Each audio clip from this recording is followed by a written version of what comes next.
আসসালামু আলাইকুম। বার্তা সংস্থা ANIR এর বরাতে টাইমস অফ ইন্ডিয়া আবারও বাংলাদেশের পলাতক প্রধানমন্ত্রী শেখ হাসিনাকে নিয়ে বিস্ফোরক আরেকটি প্রতিবেদন প্রকাশ করেছেন। সেই প্রতিবেদনটিতে আওয়ামী লীগের এক নেতাকে উদ্ধৃত করে তারা বলছেন যে শেখ হাসিনা খুব শীঘ্রই নাকি বাংলাদেশের প্রধানমন্ত্রী হিসেবে ফিরে আসবেন।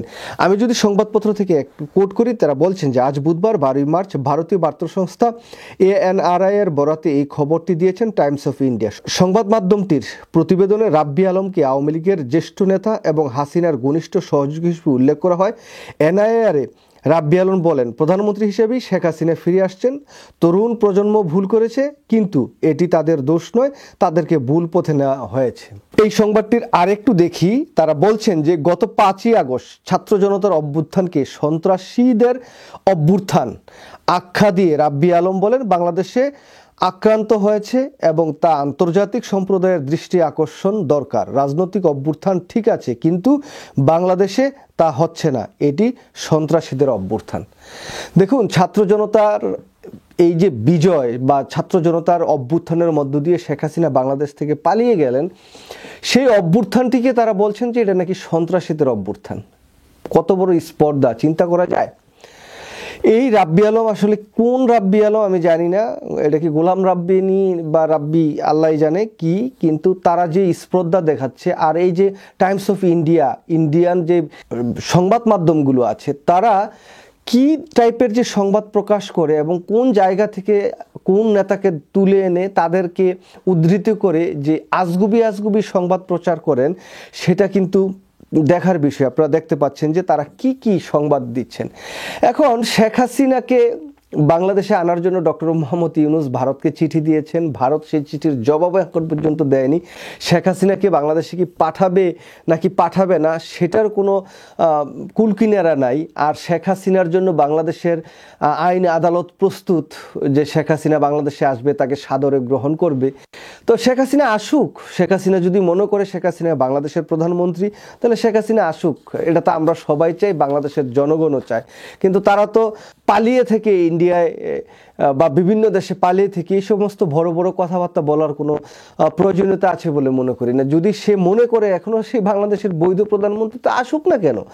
তো এই সংবাদ মাধ্যমটিতে মানে ভারতের যে টাইমস অফ ইন্ডিয়াতে তারা আরও বলছেন যে ডক্টর মোহাম্মদ ইউনূসকে পদত্যাগের আহ্বান জানিয়ে রাব্বি আলম বলেন, আমরা বাংলাদেশের উপদেষ্টাকে পদত্যাগ এবং যেখান থেকে এসেছে সেখানে ফেরত যান বলতে চাই।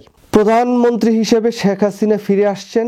তরুণ প্রজন্মের একটা ভুল করেছে, কিন্তু এটি তাদের ভুল নয়, তাদেরকে ভুল পথে নেওয়া হয়েছে। আচ্ছা, মানে ডক্টর মোহাম্মদ ইউনূস যেই জায়গা থেকে এসেছেন সেই জায়গায় ফেরত যাবেন। ছাত্র জনতা ভুল করেছে, আবার আরেক জায়গায় বলছেন যে এটা সন্ত্রাসীদের বিজয়। আপনারা কোনটা আসলে বলবেন? আওয়ামী লীগের যে স্পর্ধা, আওয়ামী লীগ এতগুলো ছাত্র জনতাকে হত্যার পরও তাদের ভুল স্বীকার করছে না, ক্ষমা প্রার্থনা করছে না, অথচ বাংলাদেশের কিছু রাজনৈতিক দল বলছেন যে তাদেরকে রাজনীতি করার অধিকার দিতে হবে, তাদেরকে নির্বাচনে আসতে দিতে হবে। এই খুনিকে কিভাবে দিতে হবে বলেন? ছাত্র জনতার অভ্যুত্থান, এতগুলো মানুষের জীবনের বিনিময়ে এই যে বিজয়, সেই বিজয়টাকে সন্ত্রাসীদের বিজয় বলছেন। এতগুলো মানুষের হত্যার যজ্ঞের পরও তারা কোনো ক্ষমা নাই, ক্ষমা প্রার্থনা নাই। 50,000-এরও অধিক ছাত্র জনতা এখনো আহত, অনেকেই এখনো জীবন মৃত্যুর সাথে পাঞ্জা লড়ছেন। তারপরও তাদের স্পর্ধা দেখেন। আর ভারতীয় মিডিয়াগুলো কি নির্লজ্জ মিথ্যাচার, নির্লজ্জ সংবাদ তারা প্রচার করছেন। এগুলো আসলে বর্তমান এই যে অন্তর্বর্তীকালীন সরকারের প্রধান ডক্টর মোহাম্মদ ইউনূস সরাসরি যে কিছুদিন আগে বলছেন যে ভারতীয় মিডিয়াগুলো অযাচিতভাবে বাংলাদেশের ইন্টারনাল বিষয় নিয়ে তারা বিভিন্ন বিরূপ মন্তব্য করছেন, নানাবিধ আজগুবি সংবাদ প্রকাশ করছেন। তারই কিন্তু একটি ফসল হচ্ছে এই আবার যে টাইমস অফ ইন্ডিয়া। তো আমরা আসলে এই টাইমস অফ ইন্ডিয়াকে একটা সময় খুব গ্রহণযোগ্য একটি সংবাদ মাধ্যম হিসেবেই মনে করতাম, কিন্তু এখন তারা দেখছি যে শেখ হাসিনার পালিত লালিত পোষ্য পাচাটা কুকুরদের মতো তারা সংবাদ প্রচার করছেন, সংবাদ প্রকাশ করছেন।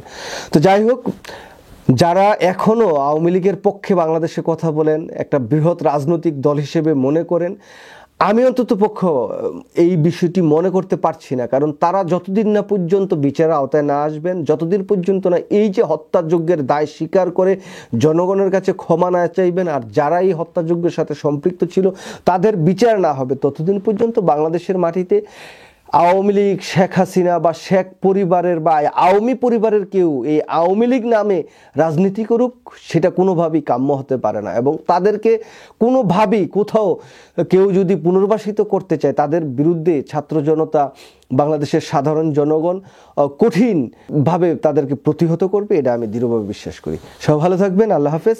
আসসালামু আলাইকুম।